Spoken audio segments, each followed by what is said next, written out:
Bismillahirrahmanirrahim. Assalamualaikum warahmatullahi wabarakatuh. Alhamdulillah wassalatu wassalamu ala Rasulillah wa ala alihi wa sahbihi wa man tabi'ahu wa wala amma ba'du. Tuan-tuan dan puan rahimani wa rahimakumullah. Bertemu lagi dalam tazkirah hadis. Hari ini kita nak dengar satu lagi hadis, masih lagi dalam bab jiran, iaitu berkenaan dengan tak akan masuk syurga orang yang buat jahat dekat jiran dia. Hadis ini diriwayatkan oleh Abi Hurairah radhiyallahu anhu, kata Imam Al-Bukhari rahimahullah, dengan sanad beliau daripada Abi Hurairah radhiyallahu anhu daripada Rasulullah sallallahu alaihi wasallam bahawa baginda bersabda, la yadkhulul jannata man la ya'manu jaruhu bawa'iqahu. Nabi kata la yadkhulul jannah. Nabi sallallahu bersabda tidak akan masuk syurga. La yadkhulul jannah, tak masuk syurga orang yang man la ya'manu, apa yang jirannya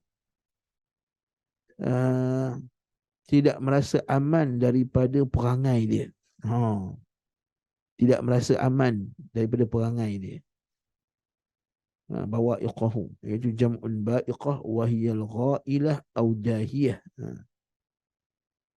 Okey. Jadi tidak masuk syurga orang yang jirannya tidak merasa aman daripada tindak tanduk dia yang buruk.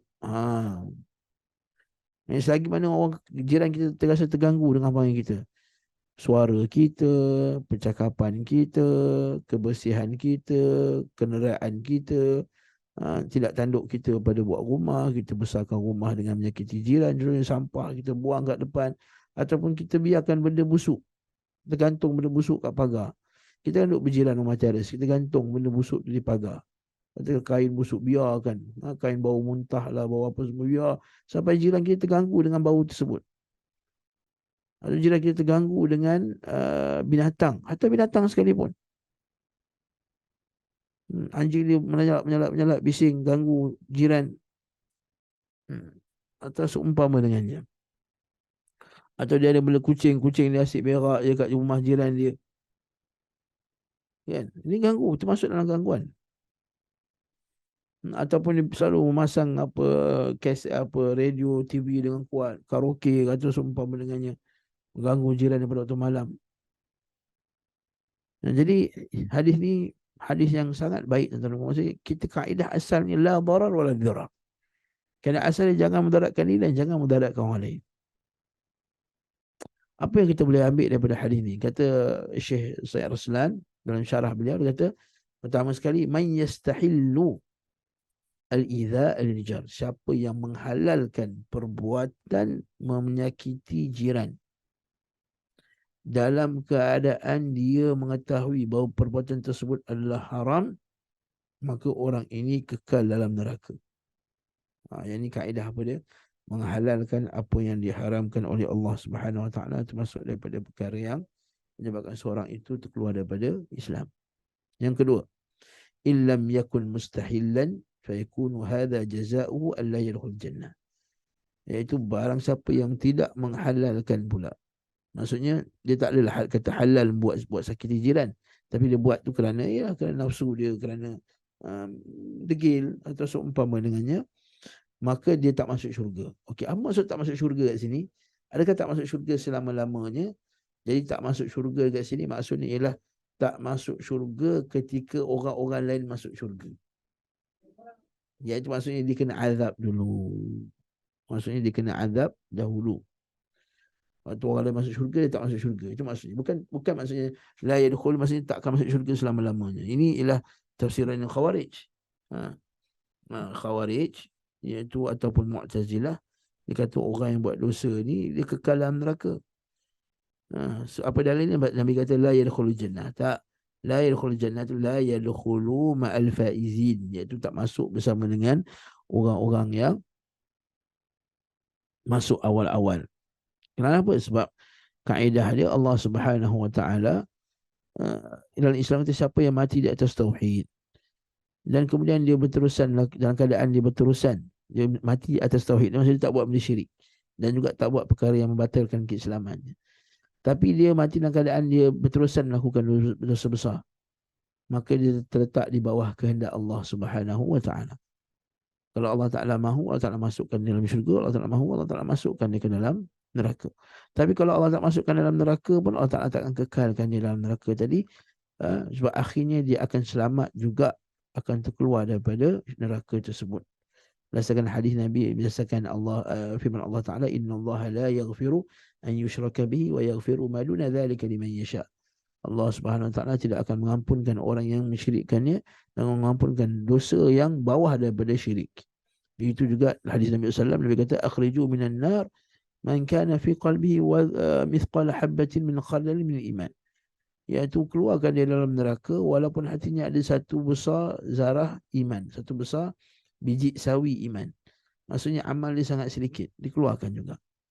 Itu juga dengan hadis Nabi SAW, Ya ibadi law balagat dhunubuka anan as-sama' thumma laqitani lam tushrik bi syai'a la'ataituka biqurabiha al-maghfirah. Wahai hambaku, kalau kamu datang kepadaku dalam keadaan dosa sepenuh langit dan bumi, kemudian kamu datang kepadaku dalam keadaan kamu tidak mensyirikkan aku dengan sesuatu pun, maka aku akan datang kepadamu nanti dengan pengampunan sebanyak langit dan bumi juga. Jadi ini kaedah yang kita pegang. Jadi bila kita baca hadis tak masuk syurga ni, kita kena faham kaedah ahli sunnah tak masuk syurga itu ada dua. Kalau dia menghalalkan, memang tak masuk syurga selama-lamanya. Iaitu, dan kalau yang kedua, kalau tidak menghalalkan, maksudnya tidak menghalalkan perbuatan yang haram tadi, maka dia masuk neraka. Dan kalau masuk neraka pun dia tidak kekal selama-lamanya. Wallahu ta'ala alam besar. Jadi seterusnya hadis ini ialah yang paling penting sekali, iaitu menahan diri kita daripada menyakiti jiran dengan tangan, dengan lisan. Dengan menyakiti dengan tangan ataupun dengan lisan. Dengan tangan maksud dengan perbuatan lah. Jangan buat muka pun tak boleh, jangan. Allah Ta'ala kata, wailul likulli humazatil lumazah. Celakalah bagi orang yang humazah, lumazah. Humazah tu apa? Dia pelekehkan orang dengan perbuatan. Dengan muka, macam ni ke, dia buat muka, ejek-ejek. Atau lumazah, atau dengan mulut. Maksudnya dua-dua sekali termasuk. Sakiti jiran dengan humazah, lumazah. Allah Ta'ala kata, wail. Wail ini sebagian ulama kata ialah satu lembah dalam neraka. Yang neraka pun minta lindung daripadanya. Neraka pun minta lindung daripadanya. Allah musta'an. Okey. Dan hadis ni bila kita kata tidak masuk syurga, maksudnya termasuk daripada iman. Termasuk daripada perbuatan iman.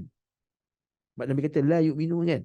Tidak masuk syurga orang yang jirannya tidak masuk. Dan tak masuk syurga itu maksudnya apa saja perbuatan yang penafian masuk syurga padanya, maka melakukan lawannya itu adalah satu perkara yang diperintahkan. Kalaulah masuk neraka, tak masuk syurga kerana menyakiti jiran, maksudnya membuat baik pada jiran itu adalah penyebab masuk syurga.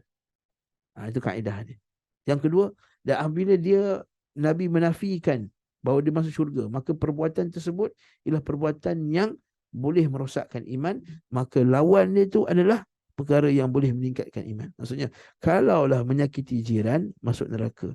Dan masuk neraka itu adalah penafian kepada iman. Maksudnya, menafikan iman. Maka lawan dia, membuat jiran itu adalah benda yang masuk syurga. Dan bila dia masuk syurga, maka perkara itu ialah sebahagian daripada iman. Ingat kaedah ni. Dalam masalah akidah, dalam masalah amal salih. Wallahu ta'ala alam bisawab.